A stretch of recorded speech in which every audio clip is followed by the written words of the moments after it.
సామాజిక భద్రతా బీమా పింఛన్ల పథకాలపై ప్రత్యేక కార్యక్రమం ఇప్పుడు వింటారు.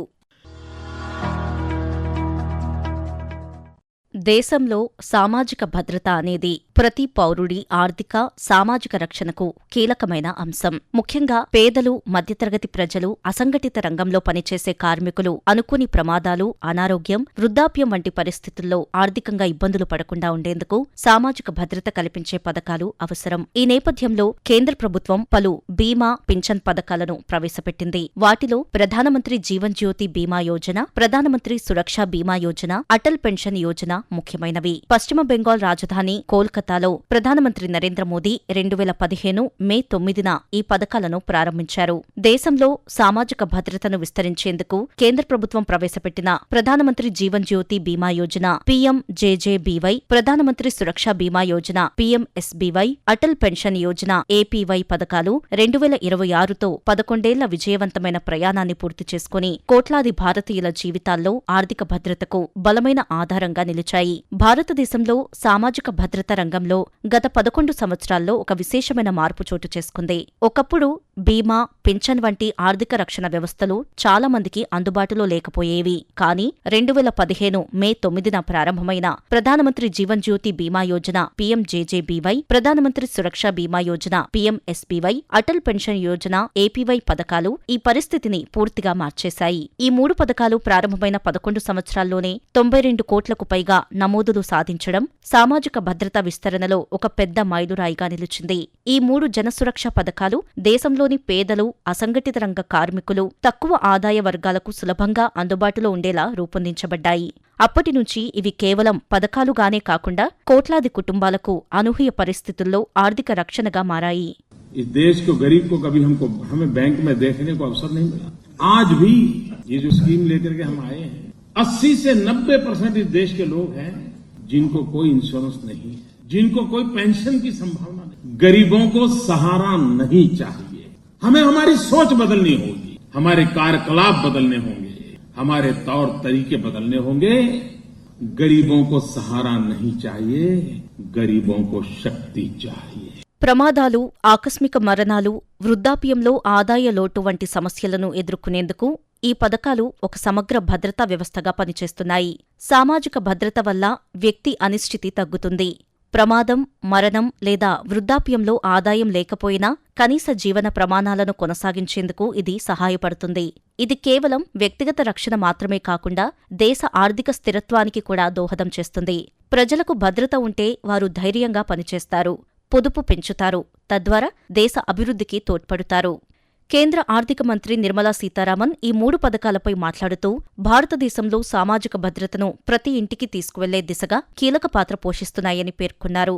2014లో ప్రారంభమైన జాతీయ ఆర్థిక సార్వజనీనత కార్యక్రమంలో భాగంగా ఈ పథకాలు ప్రవేశపెట్టబడ్డాయని ఆమె గుర్తుచేస్తూ ప్రతి పౌరుడికి బ్యాంకింగ్ సేవలు, బీమా, పింఛన్ వంటి ప్రాథమిక ఆర్థిక సదుపాయాలను అందించడం ప్రభుత్వ ప్రధాన లక్ష్యమని తెలిపారు.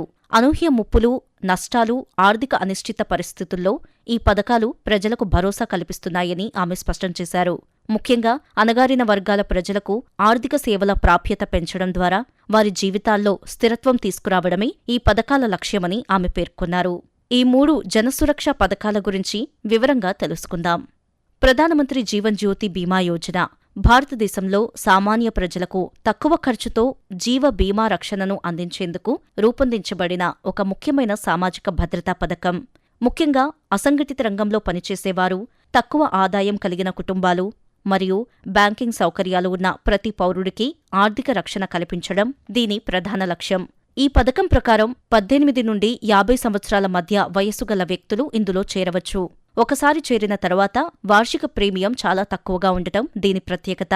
ఈ ప్రీమియం నేరుగా బ్యాంకు ఖాతా నుండి ఆటోమేటిక్గా డెబిట్ అవుతుంది. పథకంలో చేరిన వ్యక్తి ఏ కారణంతోనైనా మరణిస్తే వారి నామినీకి 2 లక్షల రూపాయలు బీమా మొత్తం అందుతుంది. ఈ పథకం యొక్క ప్రధాన ప్రయోజనం ఏమిటంటే ఇది తక్కువ ఆదాయం గల కుటుంబాలకు కూడా జీవన బీమాను అందుబాటులోకి తీసుకురావడం. అనుకోని పరిస్థితుల్లో కుటుంబానికి ఆర్థిక భరోసా కల్పించడం ద్వారా వారి జీవన ప్రమాణాలను కాపాడుతుంది. అదనంగా బ్యాంకు ఖాతాతో అనుసంధానం ఉండటం వల్ల పారదర్శకత సౌలభ్యం పెరుగుతుంది. ఈ పథకం ద్వారా ఇప్పటివరకు 21,500 కోట్ల రూపాయలకు పైగా క్లెయిమ్స్ చెల్లించబడ్డాయి. ఇది పేద మరియు మధ్యతరగతి కుటుంబాలకు అత్యంత కీలకమైన ఆర్థిక రక్షణగా నిలుస్తోంది. ప్రధానమంత్రి సురక్ష బీమా యోజన భారతదేశంలో సాధారణ ప్రజలకు తక్కువ ప్రీమియంతో ప్రమాద బీమా రక్షణను అందించేందుకు రూపొందించబడిన ఒక ముఖ్యమైన సామాజిక భద్రతా పథకం.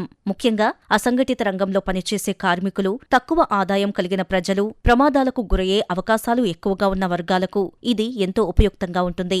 ఈ పథకంలో 18 నుండి 70 సంవత్సరాల మధ్య వయసు గల వ్యక్తులు చేరవచ్చు. సంవత్సరానికి చాలా తక్కువ ప్రీమియం చెల్లించడం ద్వారా ప్రమాద బీమా రక్షణ పొందవచ్చు. ప్రీమియం మొత్తం నేరుగా బ్యాంకు ఖాతా నుండి ఆటోమేటిక్గా డెబిట్ అవుతుంది. కాబట్టి చెల్లింపులో ఎటువంటి ఇబ్బంది ఉండదు. ఈ పథకం కింద ప్రమాదవశాత్తు మరణం లేదా పూర్తి శాశ్వత వికలాంగత కలిగితే 2 లక్షల వరకు బీమా పరిహారం అందుతుంది. ఇది ఒక వ్యక్తి మాత్రమే కాకుండా అతని కుటుంబానికి కూడా ఆర్థిక భరోసాను కల్పిస్తుంది. ప్రధానమంత్రి సురక్ష బీమా యోజన యొక్క ముఖ్య లక్ష్యం ప్రమాదాల వల్ల కలిగే ఆర్థిక నష్టాన్ని తగ్గించడం. గ్రామీణ ప్రాంతాలు, చిన్నపాటి ఉద్యోగాలు చేసేవారు, కూలీలు వంటి వర్గాలకు ఇది ఎంతో సహాయకరంగా ఉంటుంది. తక్కువ ఖర్చుతో అధిక రక్షణ అందించడం దీని ప్రధాన ప్రత్యేకత. ఈ పథకం కేవలం ప్రమాదాలకు మాత్రమే వర్తిస్తుంది.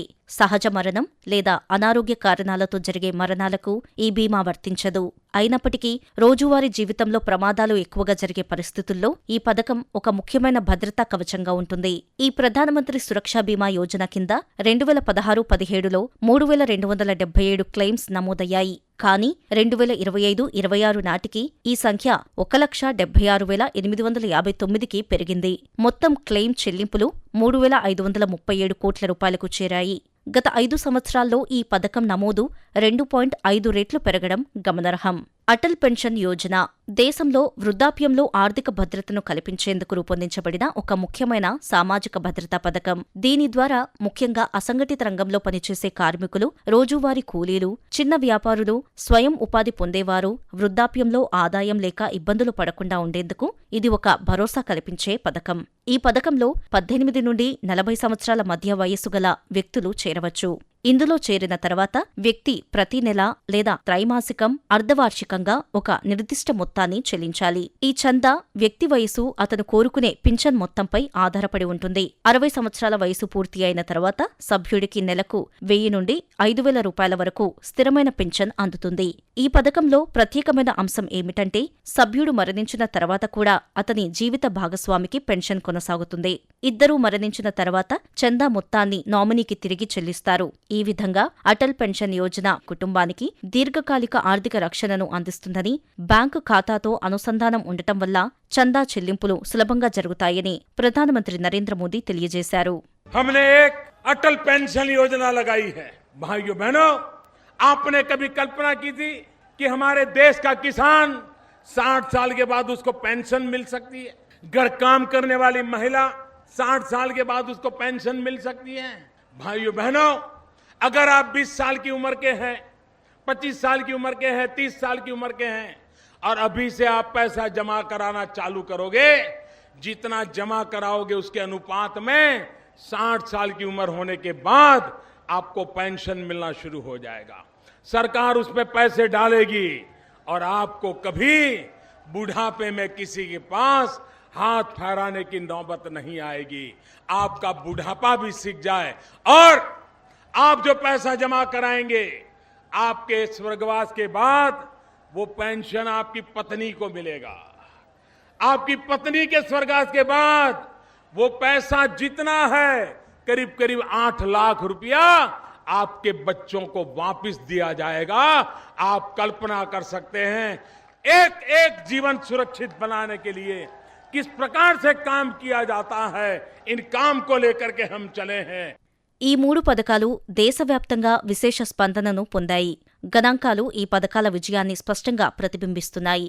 ప్రధానమంత్రి సురక్ష బీమా యోజన కింద 57.11 కోట్ల మంది నమోదు కాగా, ప్రధానమంత్రి జీవన్ జ్యోతి బీమా యోజన కింద 26.31 కోట్ల మంది చేరారు. అలాగే అటల్ పెన్షన్ యోజన కింద 8.71 కోట్ల మంది నమోదయ్యారు. ఈ సంఖ్యలు చూసినప్పుడు ఇవి ప్రపంచంలోని అనేక పెద్ద దేశాల జనాభా కంటే ఎక్కువగా ఉన్నాయని చెప్పవచ్చు.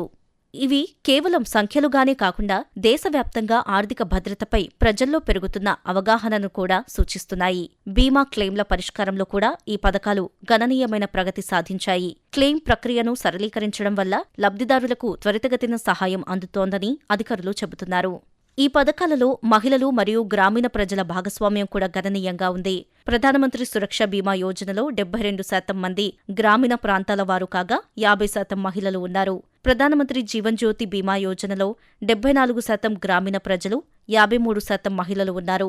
అటల్ పెన్షన్ యోజనలో 48.76% లబ్ధిదారులు మహిళలు, అంటే 4.25 కోట్ల మంది మహిళలు ఈ పథకంలో చేరారు. ఈ పథకాల అమలులో గ్రామీణ ప్రాంతాలకు ప్రత్యేక ప్రాధాన్యం ఇవ్వబడుతోంది. పంచాయతీ స్థాయిలో నమోదు కార్యక్రమాలు నిర్వహిస్తూ ప్రతి అర్హుడికి ఈ పథకాల ప్రయోజనాలు చేరేలా ప్రభుత్వం చర్యలు తీసుకుంటోంది. క్షేత్రస్థాయి సిబ్బంది, బ్యాంకులు ఈ పథకాల విస్తరణలో కీలక పాత్ర పోషిస్తున్నాయి. భవిష్యత్తులో ఈ పథకాల పరిధిని మరింత విస్తరించి ఇంకా ఎక్కువ మంది ప్రజలను ఆర్థిక భద్రతా వలయంలోకి తీసుకురావడమే లక్ష్యంగా కేంద్ర ప్రభుత్వం పనిచేస్తోంది. ఈ 3 సామాజిక భద్రతా పథకాలు భారతదేశంలో ఆర్థిక సమగ్రతను పెంపొందించడంలో, పేద, మధ్యతరగతి ప్రజలకు రక్షణ కల్పించడంలో కీలక పాత్ర పోషిస్తున్నాయి. తక్కువ ప్రీమియంతో అధిక ప్రయోజనాలు అందించే ఈ పథకాలు భవిష్యత్తులో కూడా కోట్లాది కుటుంబాలకు ఆర్థిక భద్రతను అందిస్తూ దేశ అభివృద్ధికి తోడ్పడనున్నాయి. దేశంలో సామాజిక భద్రత వ్యవస్థను బలపరచడంలో ప్రధానమంత్రి జీవన్ జ్యోతి బీమా యోజన, ప్రధానమంత్రి సురక్ష బీమా యోజన మరియు అటల్ పెన్షన్ యోజన వంటి పథకాలు కీలక పాత్ర పోషిస్తున్నాయి. ఇవి తక్కువ వ్యయంతో సాధారణ ప్రజలకు జీవన బీమా, ప్రమాద బీమా మరియు వృద్ధాప్య పింఛన్ వంటి మౌలిక రక్షణను అందిస్తున్నాయి. ముఖ్యంగా అసంఘటిత రంగ కార్మికులకు ఇవి ఒక భరోసా కలిగించే భద్రతా కవచంగా నిలుస్తున్నాయి. ఈ పథకాల ద్వారా వ్యక్తిగత స్థాయిలో ఆర్థిక భద్రత పెరగడం మాత్రమే కాకుండా సమాజంలో సమానత్వం మరియు స్థిరత్వం కూడా పెరుగుతుంది. కాబట్టి ప్రతి పౌరుడు ఈ పథకాల ప్రాముఖ్యతను అర్థం చేసుకుని వాటిలో భాగస్వామి కావడం ద్వారా తన కుటుంబ భవిష్యత్తును సురక్షితం చేసుకోవడం అవసరం. సామాజిక భద్రత బీమా, పింఛన్ల పథకాలపై ప్రత్యేక కార్యక్రమాన్ని ఇప్పటివరకు విన్నారు. రచన వై. యుగంధర్ రెడ్డి, వ్యాఖ్యానం కె. సుమ, సమర్పణ ప్రాంతీయ వార్తా విభాగం, ఆకాశవాణి, విజయవాడ కేంద్రం.